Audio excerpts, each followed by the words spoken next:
छत्रपती शिवाजी महाराज या देशाचं दैवत आहे आणि छत्रपती शिवाजी महाराजांवर एक आंतरराष्ट्रीय पुस्तक येतं आहे आणि त्याची जगभर चर्चा व्हावी आणि शिवाजी महाराज जगभर पोहोचावे असं प्रत्येकालाच वाटतं। अशाच प्रकारचं Shivaji the Hindu king in Islamic India हे पुस्तक जेम्स लेन ह्या अमेरिकेतल्या लेखकांनी लिहिलं। याचं सगळ्यात पहिलं कौतुक किंवा याची सगळ्यात पहिली चर्चा जनता व्याख्यानमाला सोलापूर हुतात्मा मंदिरमध्ये झाली आणि ही चर्चा झाल्यानंतर लोकमतमध्ये त्याचे लेख छापून आले आणि ह्या पुस्तकाचं प्रचंड कौतुक बाबासाहेब पुरंदरे आणि त्यांच्याकडून झालं। ह्या पुस्तकाचा मजकूर ज्यावेळेस लक्षात आला तो प्रथम लक्षात आला प्रफुल्ल कुमार तावडे हे इतिहास अभ्यासक आहेत, ॲडव्होकेट अनंत दारवटकर हेही इतिहास अभ्यासक आहेत आणि रा कदम या तिघांनी पहिल्यांदा प्रेस घेतली आणि ह्या पुस्तकातल्या 93 पानावरचा जो मजकूर आहे जो जिजामाता शिवाजी महाराज यांची बदनामी करतोय आणि ह्या पुस्तकाच्या बंदीची मागणी त्यांनी प्रथम केली। त्यानंतर सप्टेंबर महिन्यामध्ये डॉक्टर जयसिंगराव पवार, वसंतराव मोरे हे कोल्हापूरले हे इतिहास संशोधक आहेत, यांनी पहिल्यांदा एक पत्रक काढलं, त्याच्यावर बाबासाहेब पुरंदरेंनी सही केली। ही गोष्ट खरी आहे, परंतु डॉक्टर जयसिंगराव पवार आणि वसंतराव मोरे या दोघांनीही पूर्ण जेम्स लेनच्या प्रकरणावर प्रखर मतं मांडली आणि प्रखरपणे भूमिका घेतली। या पुस्तकाच्या बंदीबाबतीत भांडारकर प्राच्यविद्या संस्थेवर हल्ला होसपर्यंत ही फक्त चर्चा होती, पण भांडारकर प्राच्य संस्थेवर जो हल्ला झाला त्याचं मुख्य कारण या पुस्तकाच्या प्रस्तावनेमध्ये भांडारकर प्राच्य संस्थेमध्ये आपल्याला ही सगळी माहिती मिळाली आणि त्यातले जे काही प्रमुख लोक आहेत ज्यांनी मार्गदर्शन केलं त्यांची नाव आहेत आणि त्यांच्या घरावर आम्ही मोर्चे नेले, हल्ले केले।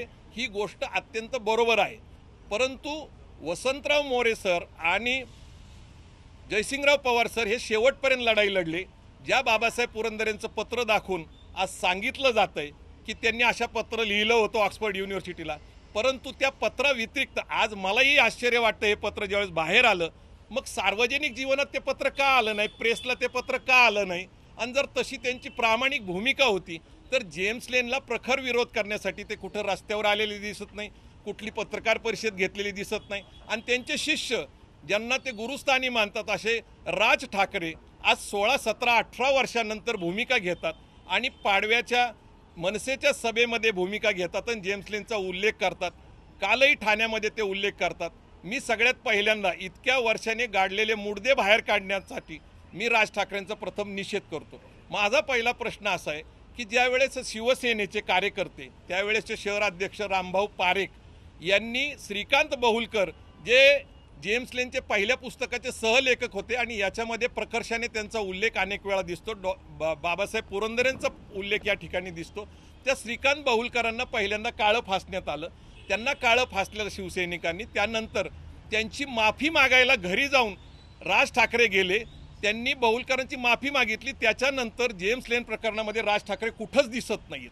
मग राज ठाकरे एवढे ताकदवान नेते आहेत, एवढी त्यांना फॉलोईंग आहे, मग राज ठाकरेंनी जेम्स लेन प्रकरणाचा निषेध का नोंदवला नाही आणि बाबासाहेब पुरंदरेंनी तेवढं पत्र लिहूनच का थांबले, त्यांनी पुढं हे पुस्तकावर बंदी येईपर्यंत का भूमिका घेतली नाही। महाराष्ट्र सरकारने त्याच्यावर बंदी घातली, परंतु कालांतराने सुप्रीम कोर्टाने या पुस्तकावरची बंदी उठवली।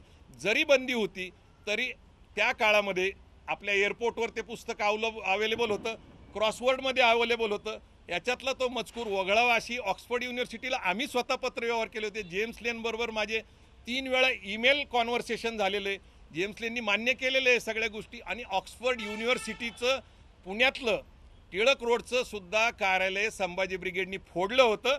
त्या लोकांशी आमचा संबंध आलेला आहे, संपर्क आलेला आहे, पण त्यांनी अशा प्रकारचा पत्रव्यवहार त्यांच्याबरोबर झाल्याचं आम्हाला कधीही निदर्शनास आणून दिलेलं नाही। आज अचानक हे पत्र येतं आणि बाबासाहेब पुरंदरेंना सॉफ्ट कॉर्नर दिला जातो। आज बाबासाहेब हयात नाही आहेत, त्यांच्याबद्दल आदर ठेवून मी सांगतो की जर तसं असतं तर आम्ही निश्चित स्वागत केलं असतं, पण बाबासाहेब पुरंदरे जेम्स लेन प्रकरणामध्ये कुठलीही भूमिका घेत नाही, ही वस्तुस्थिती आहे।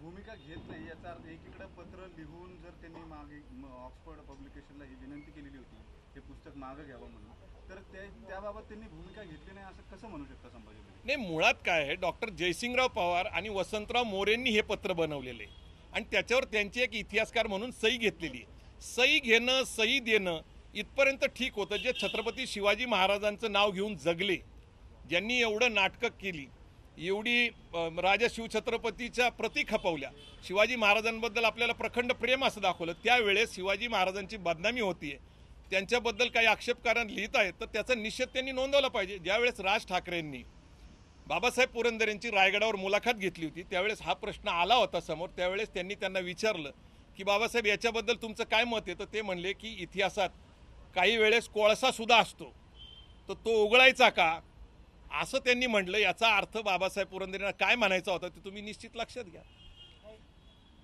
पांडुरंग बनसोडेंचं म्हणणं आहे की बाबासाहेबांना यामध्ये ते सगळे जेम्स लेन आला किंवा आता त्याला परत भारतात बोलावलं हे सरकारचं काम आहे, त्यांनी त्याला घेऊन यावं त्याच्याकडून वगळून घ्यावं की कोणी सांगितलं नाही, मूळ विषय काय तुम्हाला मी सांगू का, ह्या पुस्तकातल्या मजकूर 93 पान नंबर काय म्हणतो तो, की इथं नॅरेटिव्ह सेट केलेले आहेत, अशा प्रकारचं बोललं जातं. हे मत जेम्स लेनचं नाहीये, इथल्या काही लोकांनी त्यांना सांगितलं. मग हे लोक कोण आहेत, तर हे लोक आहेत, हे जे पुस्तक आहे पुरंदरेंची ऐतिहासिक जी बखर आहे ती डॉक्टर आ साळुंकेंनी लिहिलेले 200 पानाचं पुस्तक आहे. याच्यामध्ये राजा शिवछत्रपती ही बाबासाहेब पुरंदरेची कादंबरी आहे, प्रसिद्ध आहे. त्या कादंबरीमध्ये कशा प्रकारचा चुकीचा इतिहास दिलेला आहे, त्याला ऐतिहासिक दस्तावेजाचा आधार नाहीये, मूळ कागदपत्राचा आधार नाहीये. कादंबरी म्हणून त्यांनी त्याचा फायदा घेऊन हव्या त्या प्रकारचं लिखाण केलेले, हवे ते वाक्य वापरलेले. परंतु दुर्दैवाने एक वाक्य त्यातलं आक्षेपार्ह आहे, ते म्हणजे बाल शिवाजी, जिजाबाई आणि दादोजी कोंडदेवचं गोत्र एक होतं. हिंदू धर्मामध्ये गोत्र कुणाचं एक असतं, तर ते आई वडील आणि मुलाचं एक असतं. आणि या पुस्तकातला मजकूर त्यांच्या आणि शिवाजी महाराजांचा the James lane in Hindu king जे आहे पुस्तक जेम्स लेनचं, त्या पुस्तकातला मजकूर मिळता जुळता आहे. हा आमचा मूळ आक्षेप आहे. कारण जेम्स लेननी लिहिले ही गोष्ट खरीच आहे, पण बाबासाहेब पुरंदरेच्या पुस्तकामध्ये सुद्धा अशा प्रकारचा मजकूर आहे. पुढे जाऊन ते म्हणतात की शहाजी महाराजांचा शिवाजी महाराजांवर प्रभाव नव्हता, दादाजी कोंडदेवचे संस्कार होते, ते त्यांचे गुरु आणि शिक्षक होते आणि त्यांनी स्वराज्याची प्रेरणा दिली. वस्तुस्थिती अशी आहे की शिवभारत नावाचं पुस्तक शिवाजी महाराजांच्या दरबारात त्यांच्या सांगण्याहून लिहिलेलं आहे. हे मूळ दस्तावेज आहे, फर्स्ट हँड कॉपी आहे. त्याच्यात असं लिहिलेलं आहे की 1638-1642 शहाजी महाराजांच्या मार्गदर्शनाखाली बेंगलोर येथे शिवाजी महाराजांचं पूर्ण 32 कलेंचं शिक्षण पूर्ण झालं आणि ते तिकडून पुण्यात येत असताना त्यांच्यावर भगवा झेंडा आणि आजची राजमुद्रा, जी राजमुद्रा आज मनसेच्या झेंड्यावर दिसती, प्रतिपचंद्र लेखे वर्ध विष्णू शाशिष, म्हणजे हळूहळू तुझ्या राज्याची वृद्धी व्हावी, आणि हे दिलंय शहाजी महाराजांनी. म्हणजे स्वराज्याची प्रेरणा, भगवा झेंडा हा शहाजीराजांनी दिलेला आहे. असं असताना रामदास स्वामींना किंवा दादोजी कोंडदेवना त्यांचं गुरु आणि प्रेरणा ठरवणं हे अत्यंत चुकीचं आणि ही गोष्ट अक्षम्य आहे आणि ती पुरंदरेंनी केलेली आहे. दुसरी गोष्ट म्हणजे बलकवडे असंही म्हणाले की या पुस्तकाचा जो वाद झाला त्याच्यानंतर सीताराम येचुरी आणि शरद पवार यांनी एकत्र एक मीटिंग घेतली, त्यामध्ये सांगितलं की हा मजकूर जो आहे तो वगळून हे पुस्तक जे आहे त्याची विक्री झाल्यास आमची काही हरकत नसेल, कारण की हे पुस्तक RSSच्या विरोधात होतं आणि त्यामुळे याचा वापर जो आहे तो RSSच्या विरोधात करता येईल, म्हणून त्यांनी ही भूमिका घेतली. आणि दुसरी गोष्ट म्हणजे जेम्स लेन हा मिशनरी होता, तो साम्यवादाचा बुरखा पांघरून भारतामध्ये आला होता. नाही, आदरणीय पांडुरंग बलकवडे हे इतिहासकार आहेत, पण ते जे सांगतायत याच्यात कुठलंही तथ्य नाहीये. कारण याच्यात जेवढ्या लोकांचं जेम्स लेननी उल्लेख केले ते सगळेच्या सगळे योगायोगाने RSSशी संबंधित आहे. त्यामुळे साम्यवादी लोकांचा याला विरोध होता हे म्हणण्याला काही अर्थ नाहीये. ज्यांच्याशी संपर्क आलेले आहेत त्यांची नावं त्यांनी प्रस्तावनेमध्ये आभारामध्ये लिहिलेली आहेत. त्यामुळं पवार साहेब असं काय म्हटले किंवा सीताराम येचुरी असं काय म्हटले, मला त्याच्यात काही तथ्य वाटत नाहीये. हे पुस्तक बंदीसाठी गेलं होतं, महाराष्ट्रामध्ये त्याच्यावर बंदी घातली होती, हायकोर्टात ती होती, त्यानंतर सुप्रीम कोर्टात गेली, सुप्रीम कोर्टात ती बंदी उठवली. तर हे न्यायालयीन प्रक्रियेचा भाग आहे. दुसरं त्यांचं असंही म्हणणं आहे की ते स्वतः RR पाटील जेव्हा गृहमंत्री होते तेव्हा त्यांना भेटले होते आणि त्यांनी सांगितलं होतं की हे पत्र तुम्ही न्यायालयीन प्रक्रियेमध्ये न्यायालयामध्ये सादर करा. मात्र हे पत्र न्यायालयीन प्रक्रियेमध्ये सादर करण्यात आलं नाही आणि म्हणून या पुस्तकावरची बंदी जी आमच्यामुळे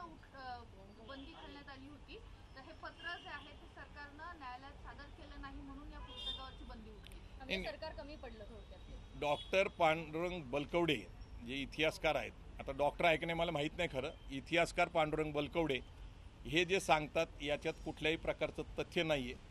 कारण पहिल्या दिवसापासून या संपूर्ण प्रकरणाशी माझा संबंध आहे आणि उलट पक्षी अनेक वेळा भूमिका मांडत असताना टी व्हीवर पांडुरंग बलकवडेंनी आमच्या विरोधातच भूमिका घेतलेली आहे. हे पुस्तक हे बंदी असलीच पाहिजे ही सगळ्यांचीच भूमिका होती.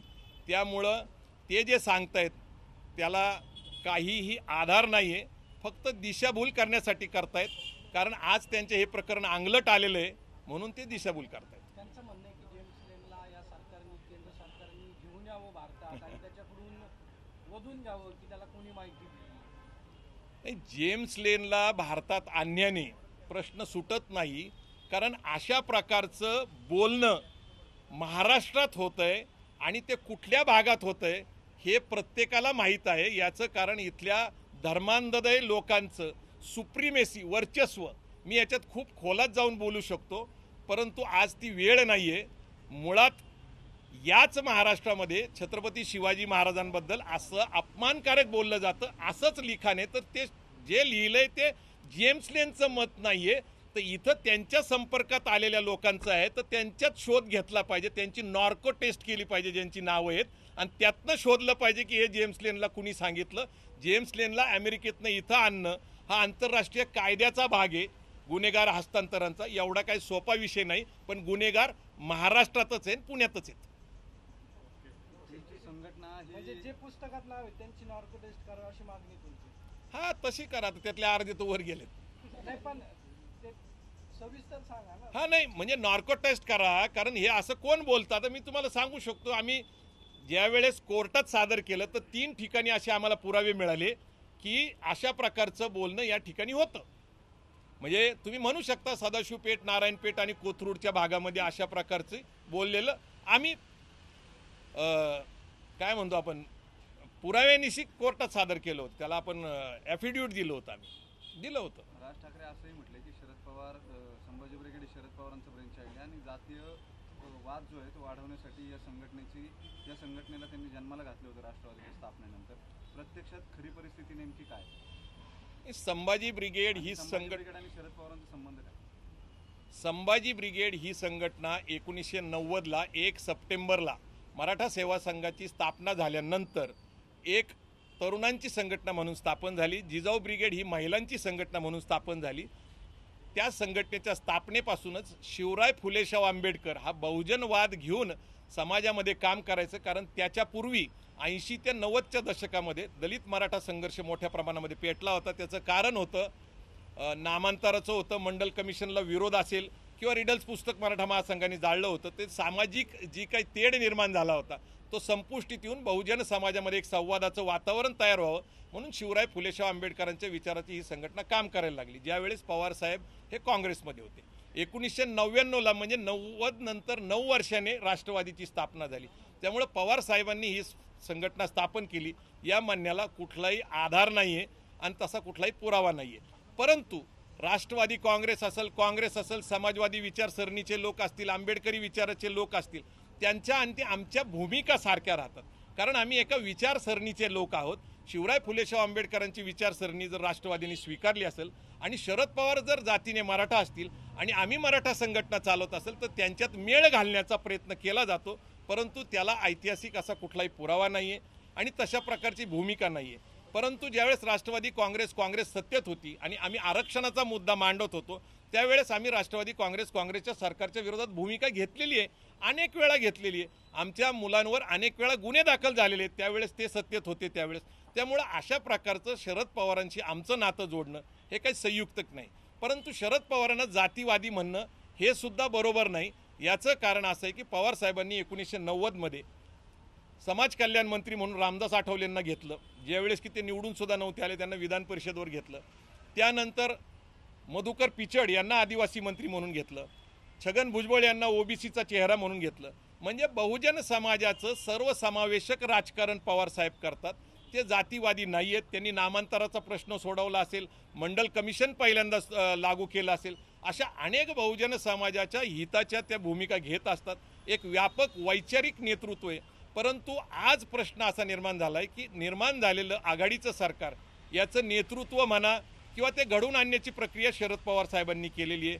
त्यांना बदनाम करण्यासाठी ॲडव्होकेट सदावर्ते यांच्या माध्यमातून जे परवा दिवशी हल्ला झाला PMTच्या कर्मचाऱ्यांच्या माध्यमातून ते असेल, किंवा आता हे जे राज ठाकरे कारण नसताना म्हणजे त्यांचं भाषण जे होतं ते त्यांच्या पक्षाच्या कार्यकर्त्यांना दिशा देणारं होतं पाडव्याच्या दिवशी, पण अशा प्रकारची दिशा काय आहे की 18 वर्षापूर्वी घडलेल्या घटनेवर आज चर्चा करायची, परत ठाण्यात जायचं, परत बाबासाहेब पुरंदरे यांचा विषय काढायचा आणि ब्राह्मण म्हणून आमचा विरोध आहे म्हणायचं. आमच्याबरोबर आपल्या माहितीसाठी सांगतो की R कुलकर्णी हे ब्राह्मण होते, नासी फरंदे हे ब्राह्मण होते, कमल गोखले हे ब्राह्मण होते, परंतु ते इतिहासकार म्हणून बाबासाहेब पुरंदरेंच्या कादंबरीमय शिवचरित्राला मान्यता देत नव्हते, कारण त्याच्यात खोट्या गोष्टी घुसवल्या होत्या.